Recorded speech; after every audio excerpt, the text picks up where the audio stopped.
When I picked up the phone to ask my son Max when his wedding would be, my daughter-in-law Lena looked me right in the eye and said with a chilling smile, "Oh, we already got married yesterday. We only invited special people." The words hit me like a bucket of ice water. Special people. I, who for 3 years had paid their monthly rent of $500, bought every piece of furniture in their house, and filled their refrigerator when they had nothing to eat. I was not a special person. I stood there in the living room of my own house, holding the phone as if it weighed 1,000 pounds, watching my son avoid my gaze while Lena made herself comfortable on the sofa I had bought for them. The pale pink dress I had picked out for her wedding hung uselessly in my closet, along with the new shoes and the illusion of being part of the most important day of my only son's life. I had spent $200 on that dress, thinking about how nice I would look in Max's wedding photos in which I would never appear. For weeks, I had planned every detail. I had put money aside to give them $1,000 as a wedding gift. I had called my sister Diana in Chicago to tell her the good news. I had cleaned my house from top to bottom, thinking they might come celebrate with me after the ceremony. All of that collapsed in a second with those 4 poison words. Only special people. Max finally lifted his gaze and said in a rehearsed-sounding voice, "Mom, it was an intimate thing, very small, just the 2 of us and the witnesses." But I knew it was a lie. I saw the photos on social media. I saw Lena's parents proudly posing next to the bride and groom. I saw her siblings toasting with champagne. I saw Lena's white dress, which I had helped finance with the $800 I had given her last month for her personal expenses. I saw everything I wasn't supposed to see. A week later, exactly 7 days after that humiliation, Lena called me with a completely different voice. She was no longer the confident woman who had excluded me from her wedding. Now she sounded desperate, almost pleading. "Renata, the rent is overdue. The landlord is pressuring us and says, if we don't pay this week, he will kick us out. You forgot to make the transfer." Her voice trembled slightly as if the world were ending. I was silent for a few seconds, remembering all the times I had run to the bank to make that transfer. All the times I had canceled my own plans to make sure they had a roof over their heads. All the times I had eaten beans and rice so I could give them money for their desires. And now, after they had excluded me from the most important moment of their lives, they had the audacity to call me as if nothing had happened. "Lena," I said with a calm that surprised even me, "didn't I warn you that I only help special people?" The silence on the other end of the line was so deep that I could hear my own heart beating. For the first time in years, it was not I who was trembling, but her. "Renata, I don't understand," she stammered. "We were always special to you. You're like a second mom to me." Lies. All lies. Wrapped in that sweet voice she only used when she needed something. The same voice she had used to ask me for money for the wedding dress, for the honeymoon, for the rings, which I had helped finance without knowing I would never see the ceremony where they were exchanged. For so many years, I had this constant feeling of walking on eggshells, weighing every word, every gesture, every gift, hoping to get a crumb of affection from my own son. I was the perfect mother, the obliging mother-in-law, the silent provider who never protested when they treated me like I was invisible.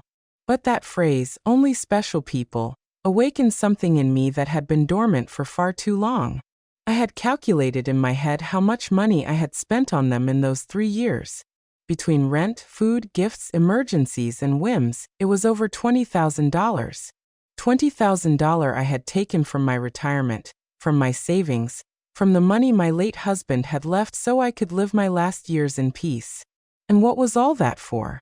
To be treated like a stranger on my own son's wedding day. That night after I hung up, I sat on my bed and cried. But they weren't tears of sadness.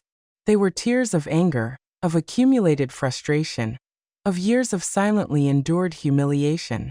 I cried for all the times they made me feel that my love was a burden, my presence a hindrance, my money the only thing I had to offer. I cried for the foolish mother I had been, for the woman who had lost herself, trying to be indispensable to those who considered her dispensable. When I woke up the next morning, Something inside me had changed. It was not just the pain of betrayal. It was something deeper, colder. I stood up and looked at myself in the bathroom mirror. The same tired eyes as always. The same wrinkles that told stories of years of giving love without getting it back. But there was something else in my gaze, a hardness I didn't recognize, a determination that had been buried under years of compliance. I went to the kitchen and made coffee, as I had every morning for 40 years. But this time, I didn't think about calling Max to ask how he had slept. I didn't check my phone in anticipation of a message from him apologizing for the previous day's humiliation. For the first time in a long time, I was my own first concern of the day.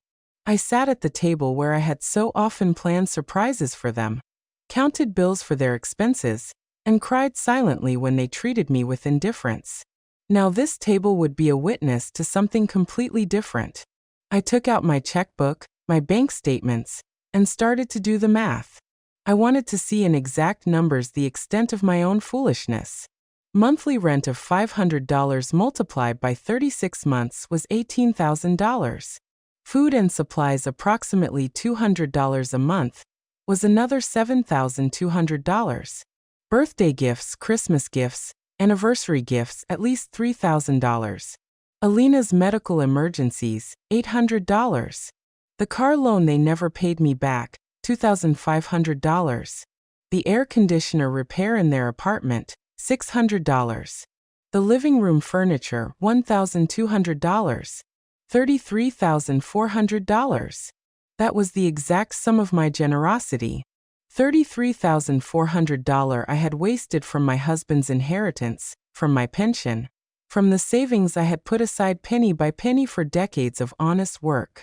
All that money thrown out the window to keep two adults comfortable, who couldn't even pretend to respect me. The phone rang and I saw Max's name on the screen. Normally, my heart would have pounded as I ran to answer, hoping he would finally apologize and explain that everything had been a misunderstanding, but this time I let it ring once, twice, 3 times. Finally, it fell silent, and I continued drinking my coffee as if nothing had happened. 10 minutes later, it rang again. This time, it was Lena. I let it ring too. Then a text came from Max. "Mom, please answer. We need to talk." I deleted the message without replying. At 2 o'clock in the afternoon, I decided to go for a walk. I hadn't done that in months without a specific purpose, without an errand related to them. It was always the bank for transfers, the supermarket to buy them something they needed, the pharmacy for Lena's medications. Today, I went for a walk just because I wanted to. I walked past the park where I had often taken Max as a child. I remembered that sweet boy who hugged me tight and said I was the best mom in the world. When had he become this man who treated me like an ATM with feelings? When did I start confusing love with money? When did I start to believe I had to buy my own son's affection? At the bank, where I had so often made automatic transfers, I stopped in front of the door. The branch manager, Mr. Clean, saw me through the glass and waved. I had known him for years. He had processed every one of my transfers to Max and Lena. He had watched my account drain month after month to fill theirs. I went inside and walked directly to his office. "Mr. Klein," I told him, "I need to cancel the automatic transfers I have programmed." He looked at me surprised. For 3 years, these transfers had been as regular as the sunrise. "Are you sure, Mrs. Richter? Did something happen?" His concern was genuine. More genuine than any interest Max had shown in me in recent months. "What happened is that I finally opened my eyes," I replied. "I want to cancel everything and I also want information on how to protect my accounts. I don't want anyone else to have access to my money." While Mr. Klein processed the cancellations, my phone didn't stop ringing. Mox, Lena, Max again. It was as if they had developed radar to detect when their source of income was in danger. I turned the phone off completely. "Mrs. Richter," Mr. Klein said as he handed me the papers, "I apologize for intruding, but in all these years, I have seen you be very generous with your family. I hope you are not being pressured to make these changes." His words touched me deeply. This man, who barely knew me beyond bank transactions, showed more genuine concern for my well-being than my own son. I'm not being pressured, Mr. Klein. On the contrary, I have finally stopped pressuring myself. When I left the bank, I felt strangely light, as if I had left an enormous burden in that office. For the first time in years, my money was entirely mine. I had no financial obligations to people who saw me as a resource instead of a person. I went home and thought about all the things I hadn't done to please Max and Lena, the trips I hadn't taken to save money for them, the friends I no longer saw because I was always available for their emergencies, the hobbies I had given up because every dollar I spent on myself was $1 less for their needs. When I got home, I found 3 cars parked in front of my door. Max's, Lena's, and one I didn't recognize. I could see movement inside my house through the windows. My blood ran cold. They had keys. I had given them keys because I trusted them, because I thought they would one day take care of me just as I had taken care of them. I took a deep breath before opening the door. It was time for the first real confrontation of my new life. I opened the door to my house and saw a scene I will never forget. Max was sitting on my sofa with his head in his hands. Lena was pacing back and forth like a caged animal, and an older man I didn't know was going through papers on my dining table. My papers, my personal documents. What is happening here? I asked in a voice that sounded louder than I expected. All 3 of them looked at me as if I were the intruder in my own house. Lena was the first to speak, and her voice had that desperate urgency I had already heard on the phone. Renata, thank God you're here. We need to talk. Mr. Fisher is from the law firm we consulted about your situation. My situation? The question came out of my mouth with a calm that surprised me. What situation? I'm doing perfectly fine. Max finally lifted his head and looked at me with those eyes that once belonged to an innocent child and now only reflected financial panic. Mom, we went to the bank and they told us you canceled all the transfers. Mr. Klein explained that you also blocked our access to your accounts. We don't understand why you did that. Mr. Fisher, a man in his 50s in a gray suit and a smile that didn't inspire confidence, approached me with an outstretched hand. Mrs. Richter, I am Dr. Fisher, a family law attorney. Your children are concerned about your mental well-being and have asked me to assess the situation. I didn't shake his hand. Instead, I went directly to my dining table and collected all my documents that he had been reviewing without my permission. These are my private papers. You have no right to look at them without my consent.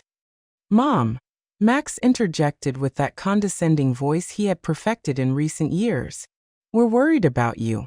Your behavior has been very strange lately. First, you financially cut us off without an explanation. Then you don't answer our calls. We think you might need professional help. Lena approached and tried to take my hand with that fake tenderness she reserved for moments when she needed something. Renata, honey, we know you're under a lot of stress. Maybe the loneliness is affecting you more than you think.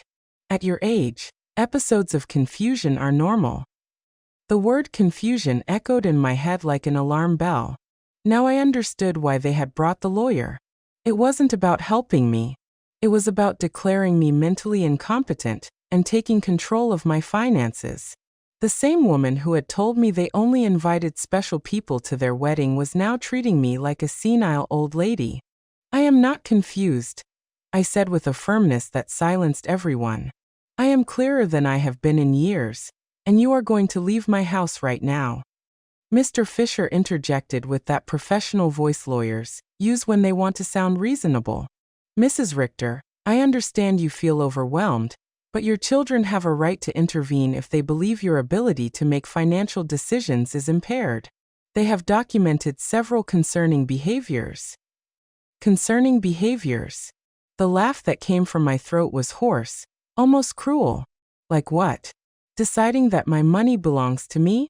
Deciding to no longer finance the lives of 2 adults who treat me like trash? Lena jumped up as if I had slapped her. We never treated you badly. You are part of our family. Everything you have will belong to us one day anyway. We are just speeding up the process. There was the naked, unvarnished truth. Everything I had would one day belong to them. In their minds, I was already dead, and they were just collecting their inheritance in advance. It didn't matter if I had 70 years or 70 days left. To them, I was just an ATM with legs that had become problematic. Out, I said, pointing to the door. All three of you get out of my house. Max stood up with that angry childlike face he made when he didn't get his way. Mom, we can't just leave. We have obligations. The rent, the car payments, the credit card you co-signed for. You can't just cut us off from one day to the next. I can't. My voice rose for the first time in the entire conversation. Who says I can't? For years, I have paid rent that wasn't even in my name. I filled a refrigerator in a house where I was not welcome. I financed a life that clearly had no place for me. Mr. Fisher took a folder from his briefcase and placed it on my table. Mrs. Richter, we have prepared some documents that could facilitate this transition. A power of attorney that would allow Max and Lena to manage your finances more efficiently. This would just be temporary until you feel better. I took the folder, and without even opening it, threw it directly into the trash can. The only transition that is going to happen here is yours to the front door. Lena started to cry, but they weren't tears of sadness. They were tears of frustration, of contained rage. You can't do this to us, Renata. We were counting on you. We made plans based on your support. We bought things. We took on financial obligations because we knew we could count on you. Obligations based on my money, I replied. Not on my well-being, not on my happiness, not on my company, just on my money. And now that I have decided that my money is better used in my own life, I am suddenly a confused old woman who needs legal guardianship. Max tried to approach me, but I took a step back. He was no longer the boy who ran into my arms when he had nightmares. He was a 35-year-old man who saw his mother as an obstacle between himself and a comfortable life financed by others. Mom, we made mistakes, he said in a voice that was supposed to sound remorseful. The wedding was a misunderstanding. Lena was nervous. I was under pressure. We can fix this if you just become reasonable again. Reasonable? The word tasted bitter in my mouth. Being reasonable means continuing to pay for your life while you treat me like a stranger. It means pretending it doesn't hurt to have been excluded from the most important day of my only son's life. Mr. Fisher packed his papers with the efficiency of someone who is used to having proposals rejected.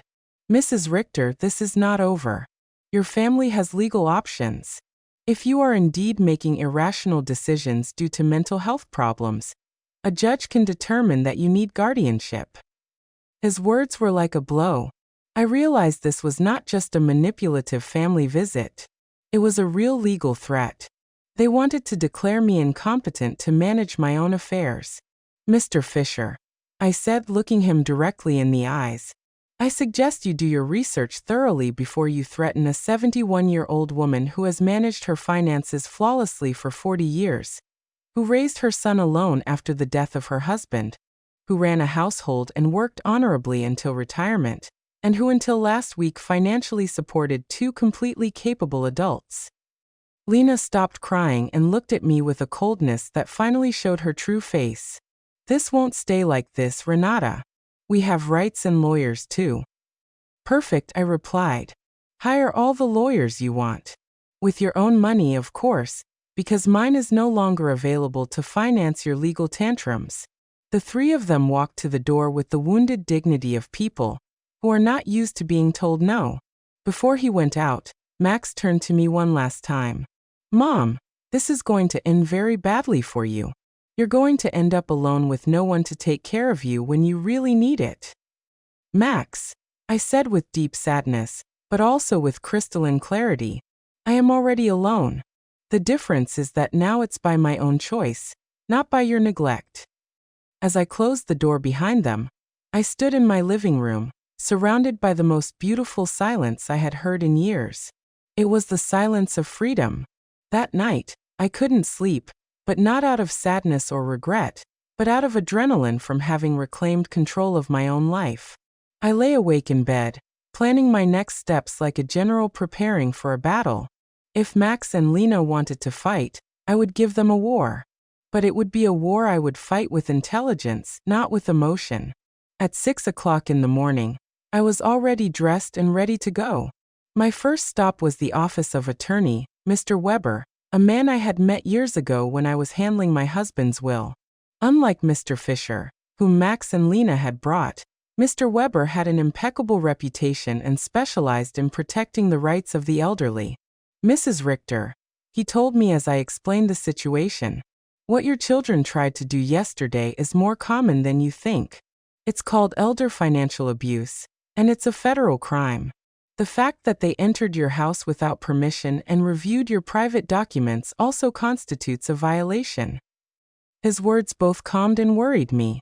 They calmed me because they confirmed I wasn't crazy, that what had happened was truly abusive. They worried me because I realized the situation was more serious than I had thought. We have to document everything, Mr. Weber continued. Every transfer, every gift, every time they pressured you for money. We will also change your will to protect your assets from future manipulation attempts. We spent 3 hours reviewing my financial records. Mr. Weber whistled when he saw the total sum, $33,400 in 3 years. Mrs. Richter, with this money, you could have lived comfortably, traveled, and enjoyed your retirement. Instead, you completely financed the lives of 2 adults who didn't even respect you enough to invite you to their wedding. When I left Mr. Weber's office, I had a complete plan. 1. I would change all the locks on my house. 2. I would install a security system with cameras to protect myself from future surprise visits. 3. I would open a new bank account at a different bank where they had no contact. 4. I would start living the life I had postponed for years. My next stop was the hardware store. The owner, Mr. Summer, had known me for years because I was always buying things to fix Max and Lena's apartment. This time was different. Mrs. Richter, what brings you here today? Another emergency with your son? He asked with the familiarity of a person who had silently witnessed my wasted generosity. No, Mr. Summer. This time it's for my own house. I need to change all the locks, and I want them to be of the best quality. He looked at me surprised, but asked no questions. While I was choosing the locks, his son Ethan, who installed security systems, came by. It was Providence in action. Ethan, I told him, I also need to install surveillance cameras, the complete system. The price is not an issue.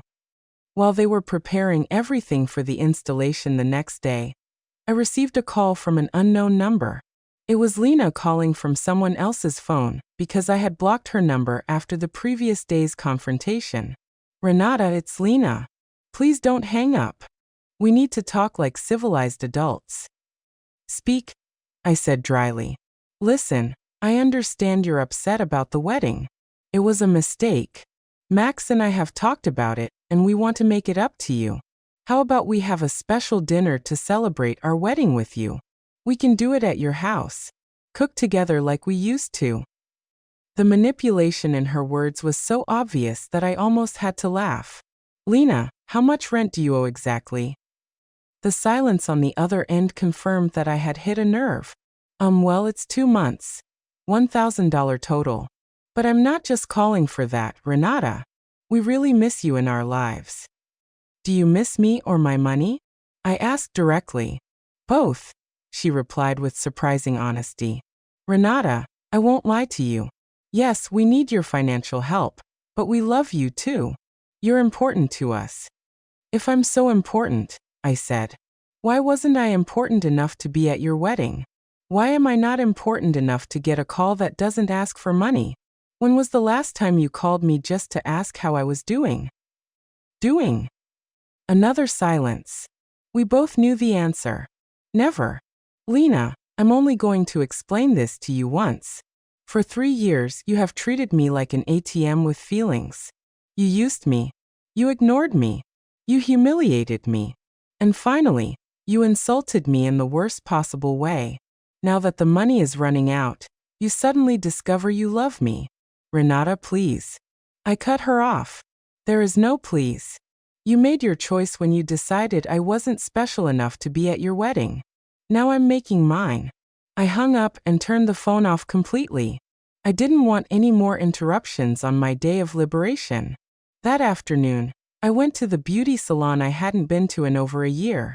I always canceled my appointments because Max or Lena needed something urgent, or because the money I had set aside for myself became an emergency for them. Mrs. Richter, my favorite hairstylist Cynthia, called out. What a surprise! I thought you had forgotten us. I didn't forget you, Cynthia. I just forgot that I also deserve to be pampered.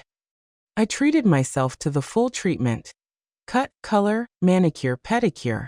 For the first time in years, I spent money on myself without feeling guilty. While Cynthia worked on my hair, she told me about her life, her children, her dreams. It was refreshing to have a conversation that didn't revolve around Max and Lena's needs. You look beautiful, Mrs. Richter, she said when she was done. But more than that, you look free. Did something good happen? Yes, Cynthia. I finally learned to say no. When I got home that afternoon, there was a car in front of my door that I didn't recognize. My heart raced for a moment, thinking Max and Lena might have come back with reinforcements. But as I got closer, I saw an older woman sitting on the steps of my porch. Mrs. Richter? She asked as I got out of the car. Yes, that's me. Can I help you? I'm Eleanor Brooks. I live next door.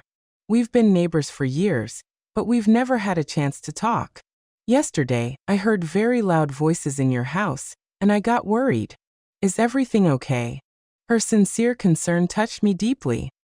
Here was a stranger who showed more interest in my well-being than my own son. Come in, Mrs. Brooks. I'll make you a coffee, and I'll tell you a story you won't believe. While I was making coffee, I told her the whole situation. Eleanor listened without interrupting, nodding occasionally. And when I finished my story, her eyes were filled with tears. Mrs. Richter, she said, you did the right thing. I went through something similar with my daughter 5 years ago. I also thought it was my duty to finance her adult life. I also believed they wouldn't love me if I didn't give them money. What happened? I cut off the money when I realized they only called me when they needed something. At first, it was terrible. They threatened me, emotionally blackmailed me, tried to make me feel guilty. But after 6 months, my daughter called to genuinely apologize. Now we have a real relationship based on love, not on money. Her words gave me hope and confirmed that I had made the right decision. Do you think Max and Lena will understand one day? Maybe yes, maybe no, she answered honestly. But that's no longer your responsibility, Mrs. Richter. Your responsibility now is to live your own life. That night, for the first time in 3 years, I went to bed without worrying about whether Max and Lena had money for rent, for food, for their whims. I went to bed thinking about myself, my plans, my future, and I slept better than I had in years. The next day, Ethan and Mr. Summer came at 8 o'clock in the morning to change the locks and install the security system. While they worked, my phone didn't stop ringing from unknown numbers. Lena was still trying to contact me from different phones, but I had developed a new skill: completely ignoring calls that didn't suit me. Mrs. Richter, Ethan said as he installed the cameras, this system will give you absolute peace of mind. You can see from your phone who is coming to your house even when you're not here. And if someone breaks in without permission, an alert is automatically sent to the police.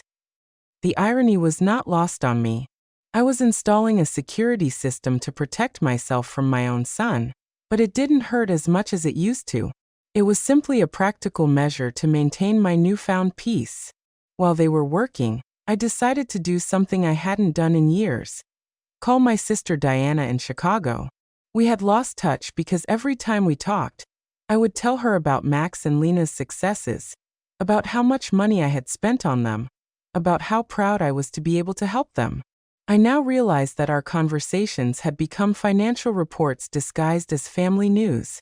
Renata, Diana answered, surprised. Sister, how are you? We haven't spoken in months. I'm good, Diana. Better than good. I'm calling you to tell you that I've finally come to my senses.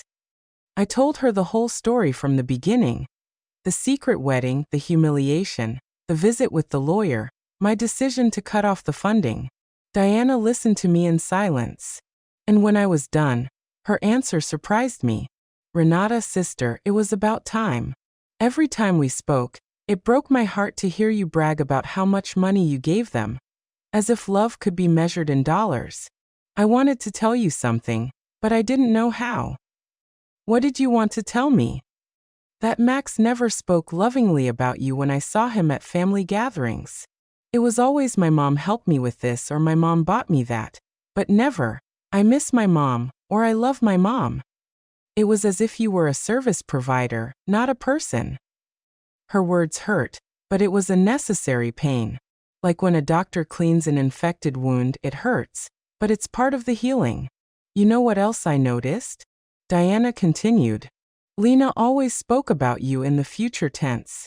When Renata is no longer here, we can remodel her house, or when we inherit, we will invest in the business.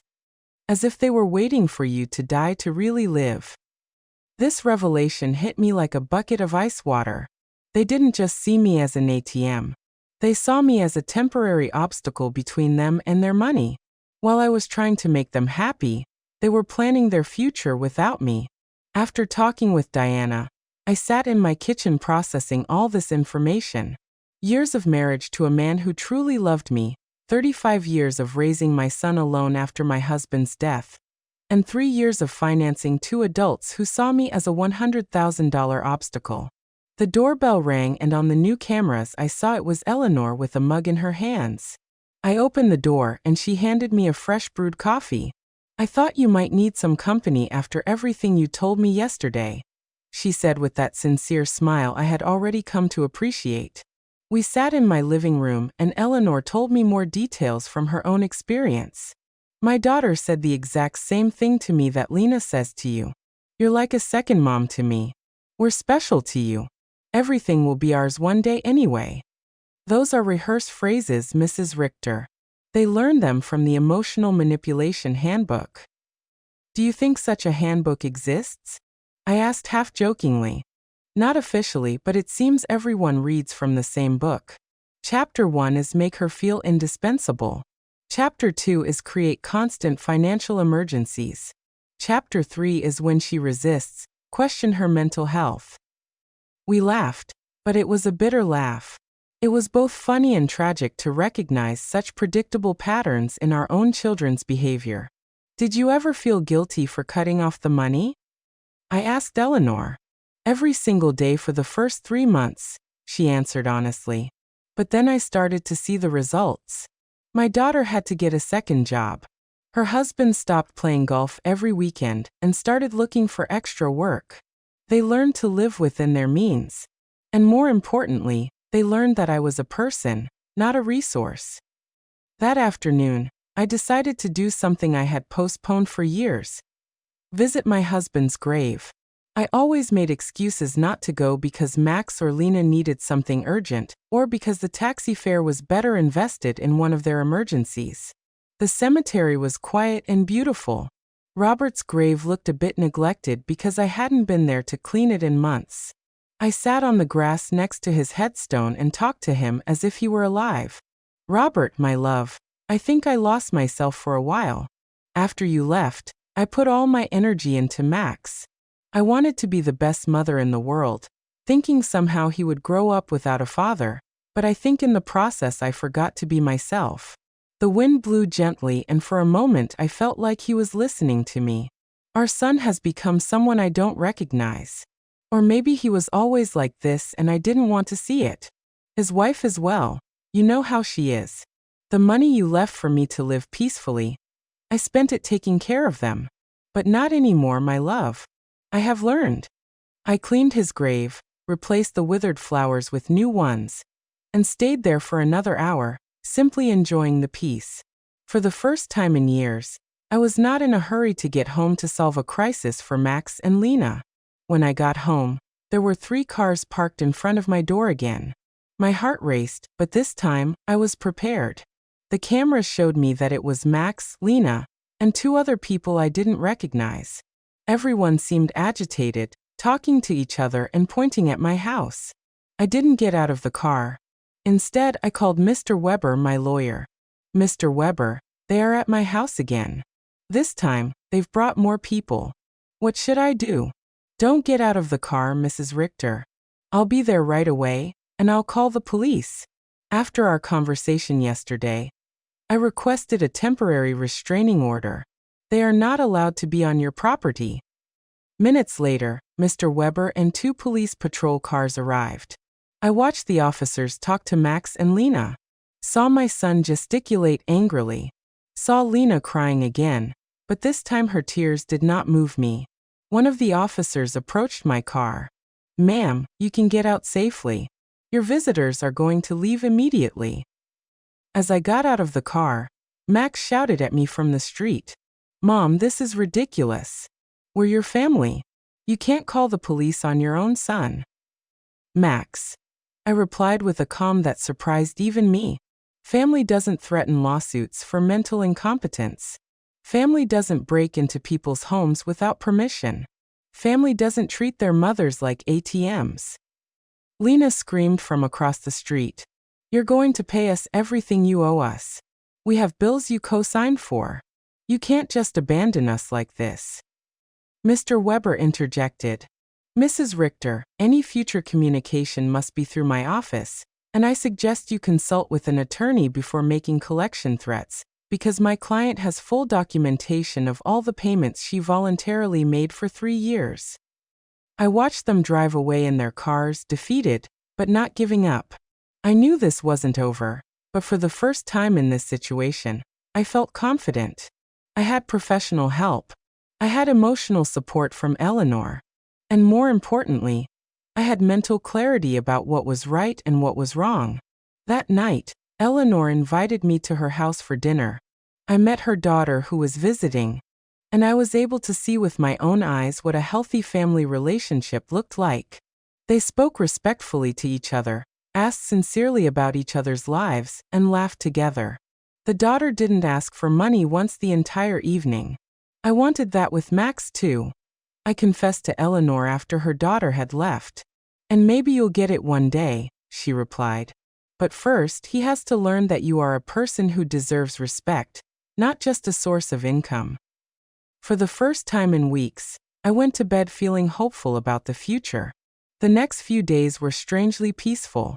The surveillance cameras showed me that Max and Lena were driving past my house several times a day, sometimes slowly, sometimes they parked for a few minutes, but without getting out. It was as if they were studying my routine, looking for the perfect moment for their next move. Mr. Weber had advised me to document every one of these visits, so I kept a detailed log with the date and time. "Their persistence will work in our favor," he had said. "Every time they show up after we've told them not to approach, it strengthens our case for a permanent restraining order." On Friday morning, I was calmly having breakfast when the doorbell rang. The camera showed me a very well-dressed young woman with a folder in her hands and a professional smile. I didn't recognize her, but something about her posture told me it was not a social visit. "Good morning, Mrs. Renata Richter," she said as I opened the door. "I am a social investigator from the Office of Senior Services. We have received a report that you may be in an at-risk situation, and we need to conduct a wellness check." My blood ran cold. Max and Lena had escalated the situation. It was no longer just threats from private lawyers. Now they had involved the government. "Can I see your ID?" I asked, trying to stay calm. "Of course." She showed me an official ID that looked genuine. "I am social worker Mrs. Schmidt. Can I come in and talk to you?" I let her in, knowing that a refusal would have been worse for my case. Mrs. Schmidt sat down in my living room and took a form out of her folder. "Mrs. Richter, we have received reports that you have shown significant changes in your financial behavior, that you have cut off communication with your family, and that you have shown signs of paranoia by installing unnecessary security systems. We were also told that you have refused medical and legal help from your loved ones." Every word had been carefully chosen to make me sound like a mentally disturbed old woman. I recognized Lena's handwriting in the wording. She had always been skilled at manipulating words to get what she wanted. "Miss Schmidt," I said with all the dignity I could muster, "I would like to call my lawyer before answering any questions." "Ma'am, this is not a legal interrogation. It's a wellness check. If you have nothing to hide, it should not be a problem to speak with me." The phrase, "if you have nothing to hide," infuriated me. It was the same logic abusers used to justify their invasions. If you're innocent, you shouldn't complain about your privacy being violated. "Miss, I'm calling my lawyer. You can wait here or come back another day, but I will not answer any questions without legal representation present." I called Mr. Weber, and he was there within 20 minutes. When he came in and saw the social worker, his expression hardened. "Miss Schmidt," he said after checking her ID, "I hope you have a court order to be here because my client is under my legal representation, and any unauthorized investigation constitutes harassment." "Sir," Mrs. Schmidt replied with less confidence than before, "we have reports from concerned family members about the lady's well-being. It's our duty to investigate." "What family?" Mr. Weber asked dryly. "The same family that tried to get her to sign a power of attorney without representation. The same family that broke into her house without permission and checked her private documents. The same family that excluded her from important events while living off her money."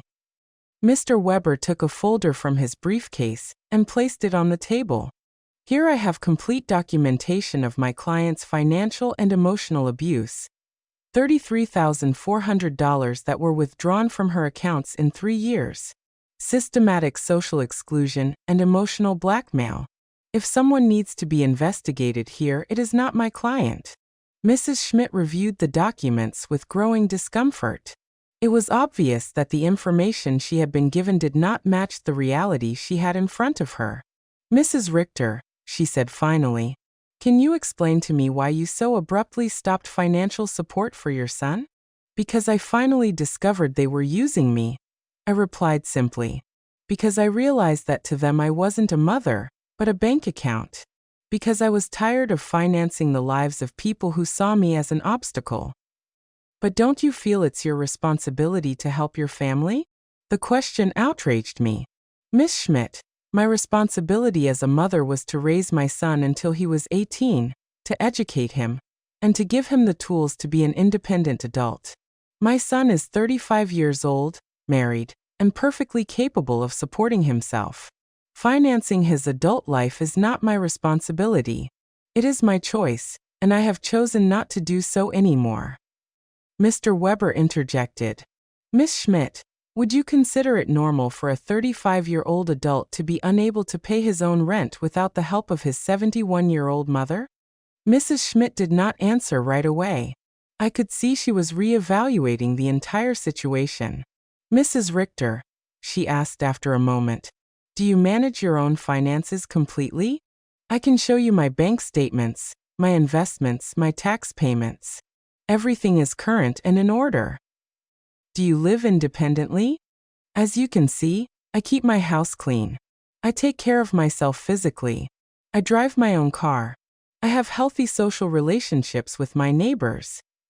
"Do you take any medication?" "Just vitamins and occasionally aspirin. I don't have any medical conditions that require medication." Mr. Weber added, "My client has just undergone extensive medical exams as part of our legal process. She is in perfect mental and physical condition." Mrs. Schmidt closed her folder inside.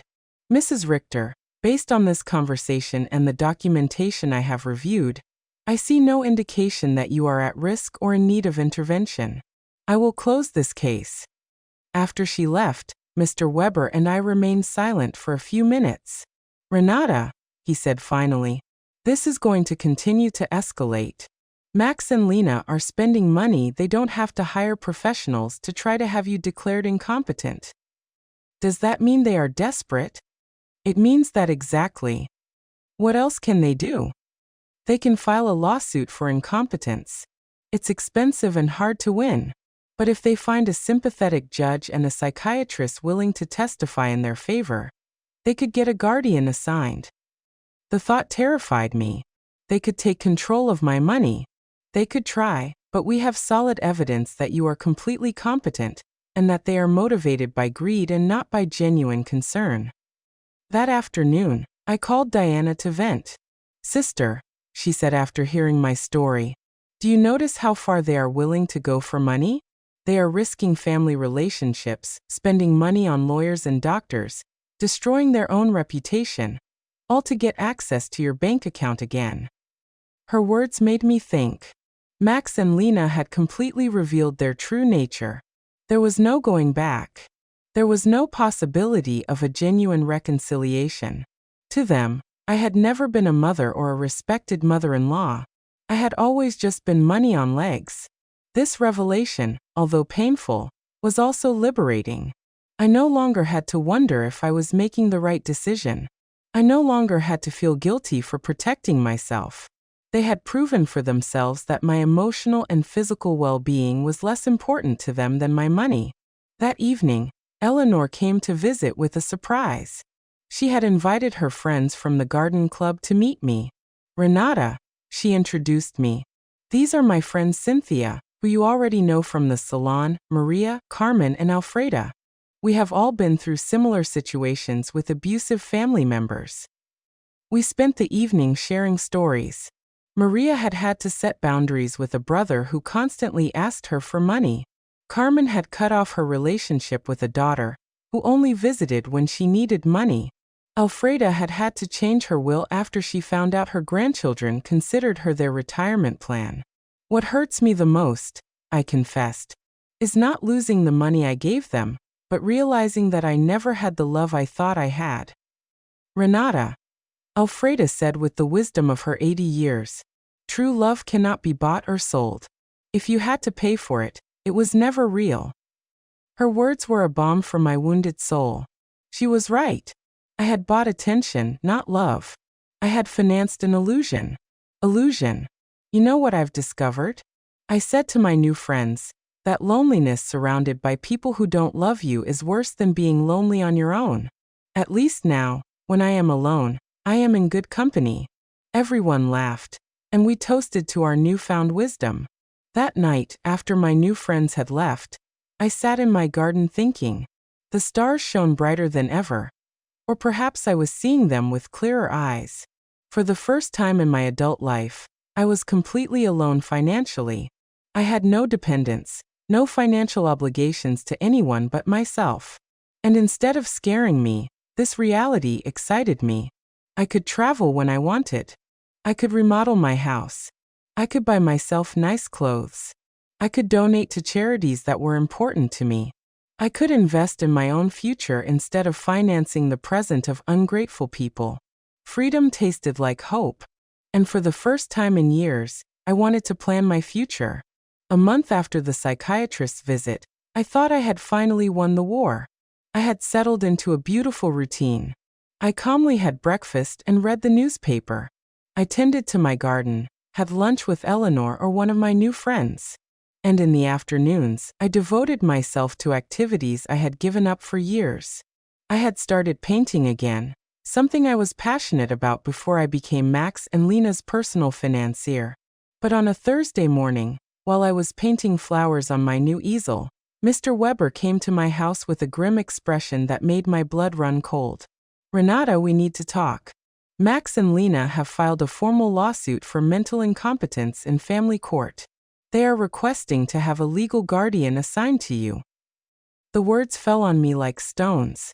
I knew it was a possibility, but hearing it out loud made it terrifyingly real. Does that mean they can take control of my money? If a judge determines that you are unable to manage your affairs, yes, he could place Max as your legal guardian, which would give him full control over your finances. I sat down heavily on my sofa, feeling the weight of the deepest betrayal I had experienced in my life. My own son was trying to legally declare me incompetent to steal my money. "Mr. Weber, what evidence could they have? You yourself have seen that I am completely competent." They have statements from 3 witnesses who claim you have behaved erratically. They also submitted unpaid doctor's bills that you supposedly didn't pay and medications that you supposedly hoarded without taking them. But that's a lie. I don't have any outstanding doctor's bills or hoarded medications. I know, Renata, but they have fabricated convincing evidence. They also have the statement from Dr. Lehman, who states that you refused to cooperate with the psychiatric evaluation, which they interpret as proof of mental decline. The manipulation was diabolical. They had turned my refusal to undergo an unnecessary exam into proof of a mental illness. They had used my instinct to protect myself from them as proof that I needed protection. Who are the 3 witnesses? Mr. Weber looked through his documents. Lena, of course, a neighbor named Mr. Davis, and someone who claims to be your pharmacist, Mr. Green. Mr. Davis was the neighbor across the street, an unpleasant man who had always had problems with me because my friends sometimes parked in front of his house. Mr. Green was indeed my pharmacist, but I didn't understand what he could have against me. I need to talk to Mr. Green, I told Mr. Weber. Something's not right. We went to the pharmacy together that afternoon. Mr. Green received me surprised and nervous. Mrs. Richter, it's good to see you. How are you, Mr. Green? I was told you signed a statement saying I show erratic behavior with my medications. His face turned red as a tomato. Mrs. Richter, your daughter-in-law came in a few weeks ago and asked about your medications. She said she was worried because you were acting strangely. And what did you tell her? I explained to her that you only buy vitamins and occasional aspirin, that you don't have any regular medical prescriptions, but she insisted that this was proof that you weren't taking adequate care of your health. Mr. Weber interjected. Mr. Green, did you sign a paper? She brought a document that said I was confirming that Mrs. Richter had irregular medication purchases. I thought it was for her health insurance or something. I didn't know it was for a lawsuit. My own pharmacist had been tricked into signing something he didn't fully understand. Lena's manipulation knew no bounds. Mr. Green, I said, I need you to write a statement explaining exactly what happened and clarifying that I have no problems with medications. Of course, Mrs. Richter, I am terribly sorry for this misunderstanding. After the pharmacy, we went to confront Mr. Davis. When we knocked on his door, he received us with obvious hostility. What do you want, Mr. Davis? Mr. Weber said, I understand you signed a statement about my client's behavior. And you're right, I did. That woman is crazy. She's been acting strange for weeks. Can you be more specific about the behaviors you observed? Installing cameras as if she lived in a war zone, having strangers visit all the time, yelling at her family in the street. I realized Mr. Davis had taken everything out of context. The cameras had been installed for protection. The strangers were my new friends. The yelling was me defending my house from Max and Lena's invasions. Mr. Davis, I said, do you know why I installed the cameras? No, and I don't care. To protect myself from my son and daughter-in-law who broke into my house without permission and threatened me. That's what a crazy person would say, he replied cruelly. There was no way to reason with him. His statement was based on superficial observations maliciously interpreted. That evening, Mr. Weber and I sat down to plan our defense. Renata, we need our own psychiatric evaluation. I have a colleague, Dr. Moore, who is an expert in assessing mental capacity. She can officially confirm that you are completely competent. What if Max and Lena have bribed the judge? What if none of this matters because they have already decided to declare me incompetent? Renata, the legal system is not perfect, but it's not completely corrupt either. We have solid evidence of your mental competence and their financial motivations. We are going to fight this. The next day, I went to my appointment with Dr. Moore. She was a woman in her 50s with kind but astute eyes. Mrs. Richter, I'm going to ask you a series of questions and tests to assess your mental capacity. Take your time and answer honestly. For 2 hours, she asked me questions about my memory, my reasoning ability, my financial understanding, my emotional health. She also gave me cognitive tests and asked me to solve mathematical and logical problems.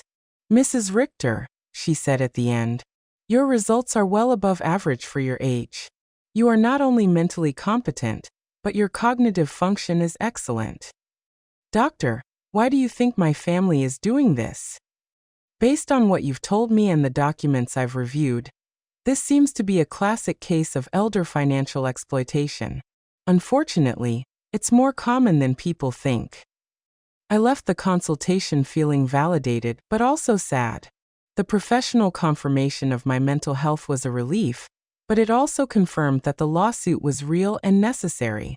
That afternoon, Eleanor organized an emergency meeting with all our friends from the garden club. When I told them about the incompetence lawsuit, everyone was outraged. Renata, Maria said, we will testify in your favor. We have been with you for weeks and anyone can see that you are doing great. Better than great, Cynthia added. You are clearer and stronger than many 40-year-old women I know.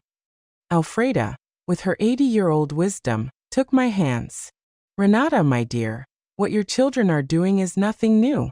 For generations, greedy children have tried to declare their parents insane to get their money.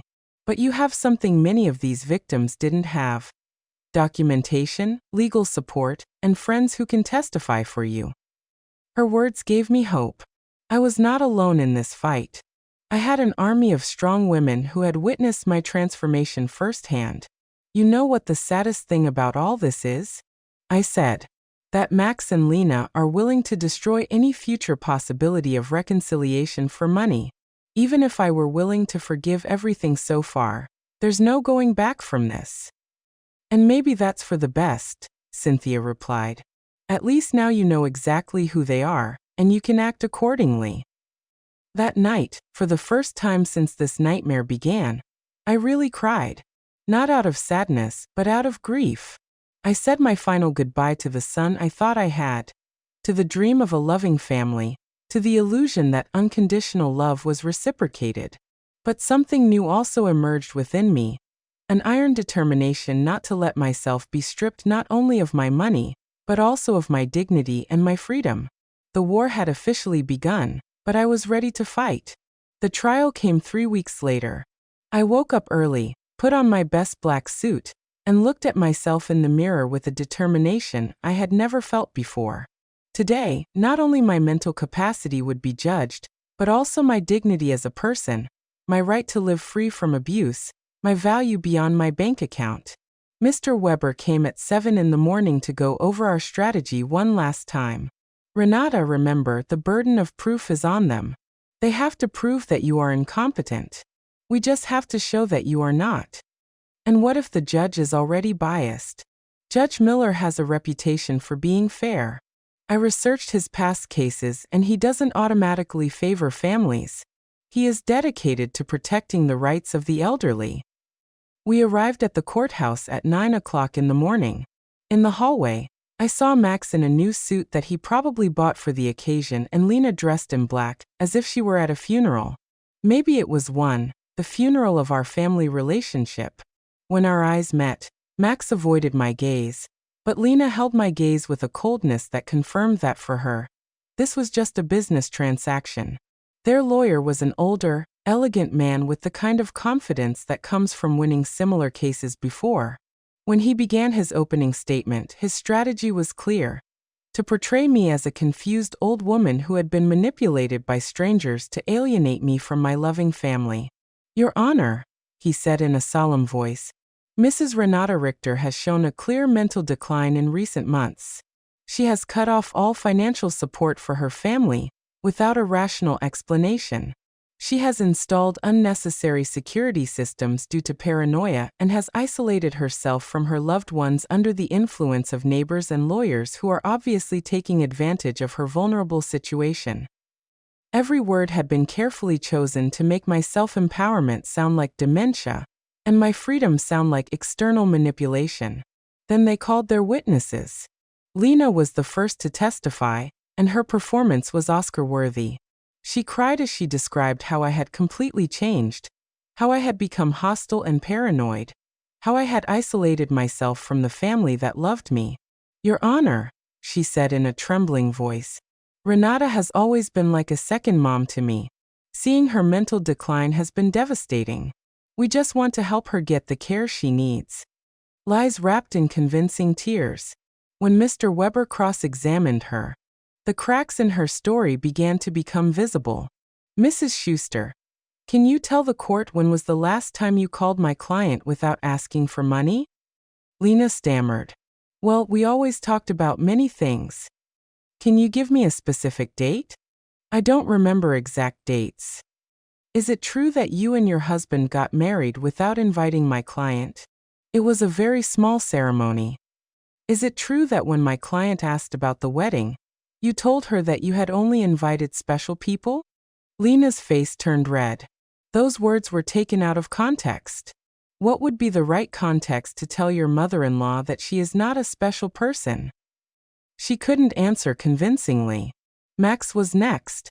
Seeing him on the witness stand, swearing to tell the truth while preparing to lie about my mental health was one of the most painful moments of my life.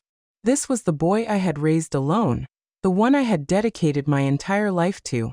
My mom has always been very generous with us, he testified. But lately, she has become erratic and irrational. We believe she is being manipulated by people who are taking advantage of her. When Mr. Weber cross-examined him, the mask fell completely. Mr. Richter, how much money have you received from your mother in the last 3 years? I don't know the exact amount. Does $33,400 sound about right? Maybe she's always been generous. And how many times have you visited your mother without asking her for money? The silence was deafening. Is it true that you and your wife broke into my client's house without permission and checked her private documents? We were worried about her. Is it true that you brought a lawyer to pressure her into signing a power of attorney? We wanted to help her manage her finances. Do you, at 35 years old, need the help of your 71-year-old mother to pay your rent? Max couldn't answer with dignity.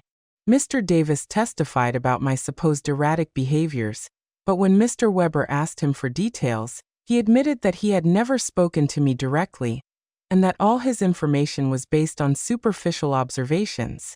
Dr. Lehman testified that my refusal to undergo an evaluation was proof of mental decline.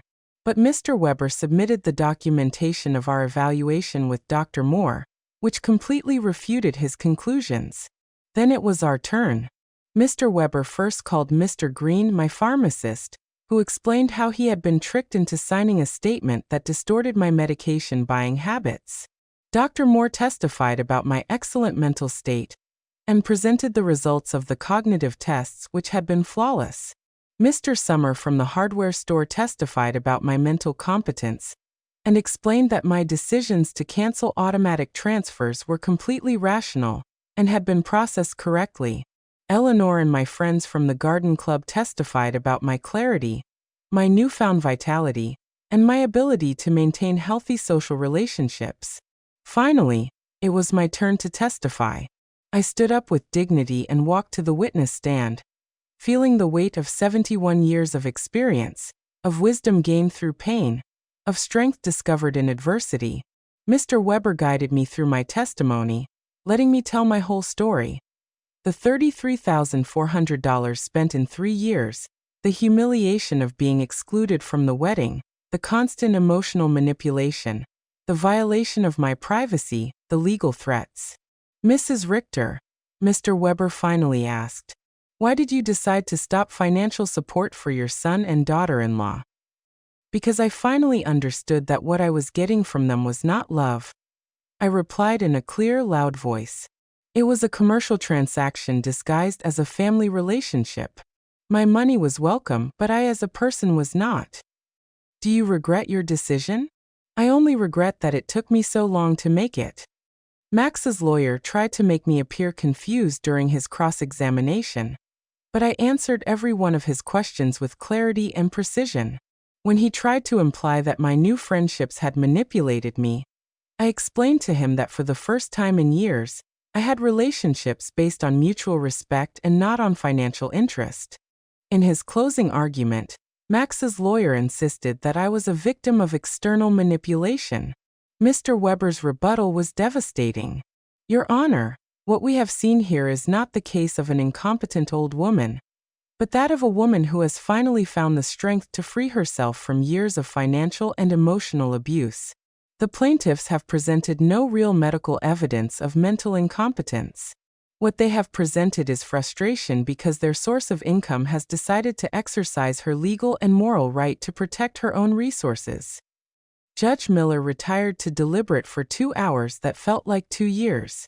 When he came back, his expression was serious but clear. After reviewing all the evidence presented, it is obvious to this court that Mrs. Renata Richter is in full possession of her mental faculties. Professional psychiatric evaluations confirm her cognitive competence. Her financial decisions, as painful as they may be for her family, are completely rational and within her rights. My heart began to beat faster. Furthermore, the judge continued, the evidence suggests that this lawsuit is motivated by financial interest rather than by genuine concern for Mrs. Richter's well-being. The court completely denies the request for guardianship. I had won. I had not only won the lawsuit, but also my freedom, my dignity, my right to live free from the abuse of those who supposedly loved me. When we left the courthouse, I saw Max and Lena talking angrily with their lawyer. Lena gave me a look of pure hatred before she walked away. Max looked at me one last time, and for a second, I saw something that could have been regret, but it was already too late. That night, Eleanor organized a celebration at my house with all our friends. We toasted to justice, to freedom, to the sisterhood of strong women who support each other. Renata, Alfreda told me, today, you didn't just win a trial. You won back your life. She was right. For the first time in years, the future was completely mine. I could travel. I could love. I could create. I could live without fear, without guilt, without manipulation. 3 months later, I sold my house and moved to a beautiful apartment near the city center. I donated half of my money to organizations that protect the elderly from family abuse. With the other half, I began to live the life I had always wanted. I traveled through Europe, took art classes, and joined volunteer groups. I never heard from Max and Lena again. I heard from others that they had to move to a smaller apartment, and that Lena had found a job for the first time in years.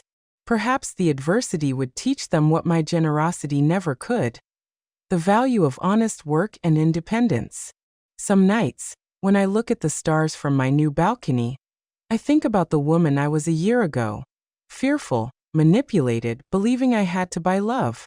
That woman is dead. And in her place, someone has been born who has understood a fundamental truth.